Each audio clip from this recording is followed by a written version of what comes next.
Hello, and welcome back to Cultavel, Home and Garden. Right now, in the August heat, your garden is quietly deciding how many flowers you'll see next spring. Today, we'll walk through it together, plant by plant, with simple, gentle pruning you can finish in an afternoon. Stay with me, because plant number 6 is the one most gardeners get wrong, and it could be the difference between a full blooming yard next May or a bundle of bare sticks. Let's get started.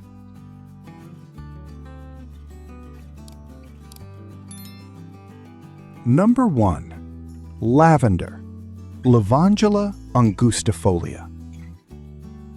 Let's begin with lavender, known by its Latin name, Lavandula angustifolia.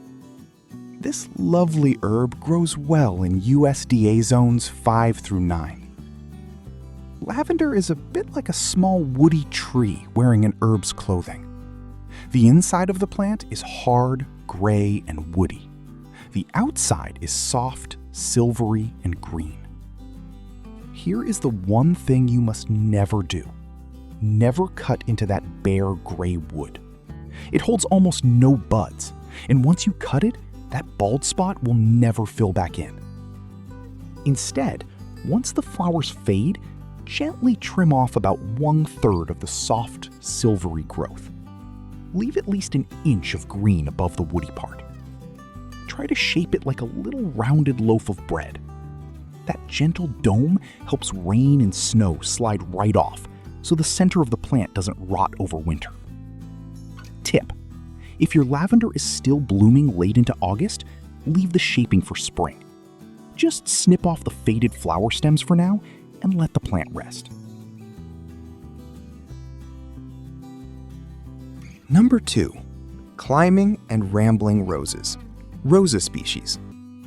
Hardy in USDA zones 4 through 9. These roses give one glorious burst of blooms each summer. On wood they grew the year before. So the trick in August isn't to cut them back hard, it's to renew them gently. Choose one out of every 3 of the oldest, grayest canes and cut it right down at the base. This clears out the clutter and encourages fresh new canes to rise up from the bottom of the plant. While you're training the new green canes, try tying them as horizontally as you can along your fence or trellis. This simple trick wakes up buds along the entire length of the cane, not just at the tip, so you get blooms from top to bottom next year. Tip: wear thick gauntlet gloves and cut long canes into smaller pieces before pulling them out. It saves you a wrestling match with the thorns. Number 3. Clematis, Clematis species. Grown across USDA zones 4 through 9. This one takes a little detective work because your August routine depends entirely on which group your clematis belongs to. If yours blooms in spring, leave it completely alone right now. It's already setting next year's buds. If yours is a large flowered summer bloomer, simply snip off the spent flowers, cutting back to a strong pair of buds. This often rewards you with a second, lighter round of blooms in the fall. And if yours is a late season bloomer, the kind that tends to flop into a heavy, tangled mass, just gently untangle it and spread the stems out across the trellis. Save the real cutting back for late winter. Tip: no matter which type you have, remember the old saying, heads in the sun, feet in the shade. A little mulch or a flat stone at the base keeps the roots cool through the August heat. Number 4. Peonies, Paeonia lactiflora, which thrive in USDA zones 3 through 8. Think of peony leaves like a little bank account. Right now, they're busy storing up sugars in the roots for next year's big show. So please resist the urge to tidy them up too soon. If you have a tree peony, a woody type, never cut it to the ground. Just remove dead wood and spent flowers. If you have the more common herbaceous peony, you can cut it low, but only once the leaves have truly turned yellow or brown. While you're out there, snip off any seed pods to save the plant's energy. And if you spot brown blotches on the stems, that's a disease called botrytis. Cut those stems to the ground and place them in the trash, not the compost pile. Tip: if your peonies haven't bloomed well in a few years, it might not be a pruning problem at all. They may simply be planted too deep. The growth buds should sit only 1 to 2 inches below the soil. Number 5. Daylilies, Hemerocalis species. One of the toughest plants you can grow, happy in USDA zones 3 through 9. By August, they can look a little tired with spent blooms and dry seed pods everywhere. Please don't just shear the whole clump flat across the top. It looks unnatural and it removes leaves the plant still needs. Instead, give each spent flower stalk a firm downward tug and it will pop right out at the base. Pinch off individual faded blooms too, especially if you have a reblooming variety. That little bit of grooming can trigger a second round of color.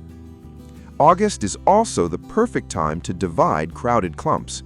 Lift the plant with a garden fork. Use 2 forks back to back to gently pry it apart and replant sections with 3 or 4 fans of leaves each.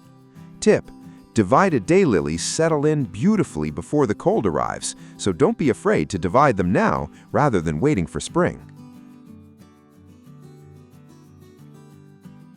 Number 6. Summer perennials, catmint, coneflower, and phlox. Here we are at number 6, the one I promised you at the beginning. This is where most gardeners quietly go wrong without even realizing it.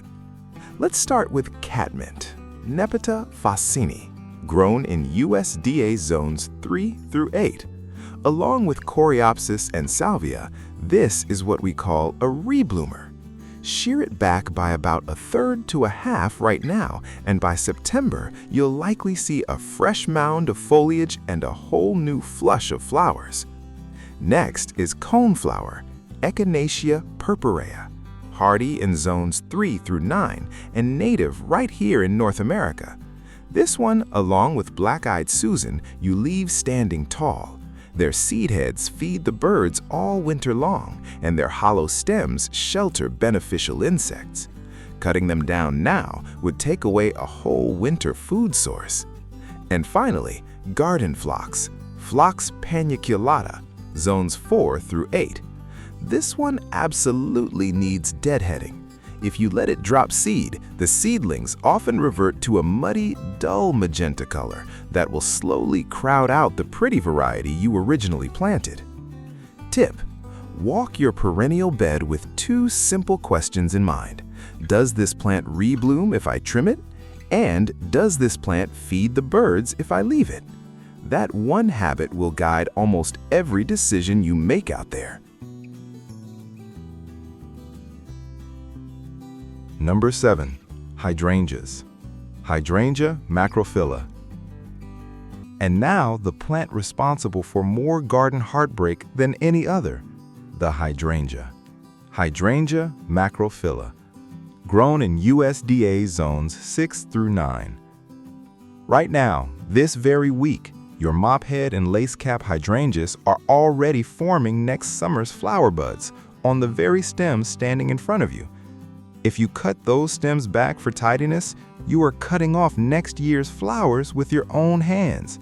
This, without question, is the single most common reason a healthy-looking hydrangea produces nothing but leaves year after year. So, here is all you do. Follow each faded flower head down the stem until you find the first fat, healthy pair of buds. Cut just above them. That's it. Usually only a few inches down. Nothing more. Tip: when in doubt, don't cut your hydrangea at all in August. A hydrangea you leave alone will almost always reward you more than one you've trimmed out of habit. Bonus: the Pocket Your Pruners list. Before we go, one more gift for you. Sometimes the best gardening is the gardening you don't do. Keep your pruners in your pocket for these 3. Lilac, Syringa vulgaris, zones 3 through 7. Its buds are already set for next May, so any cut now means a bare branch come spring. Forsythia ex intermedia, zones 5 through 8, follows the very same rule. And boxwood, Buxus semeveri rans, zones 5 through 9. A heavy shearing now pushes out tender new growth that will simply brown and die in the first hard freeze. Tip: if you're ever unsure whether a plant blooms on old wood or new wood, it's always safer to wait until right after it flowers to prune. That one rule alone will save you from most August mistakes. And that's it for today's walk through the August garden. Remember, this isn't about heavy work. It's about a little bit of quiet subtraction, so your plants can spend the fall and winter storing up energy instead of wasting it. Take 40 minutes this weekend. Grab a bucket. Start with the plants closest to your door. What do you want your garden to say back to you when spring finally arrives? If this helped you, give it a thumbs up and subscribe to Cultivo Home and Garden for more simple, honest gardening advice. See you in the next video.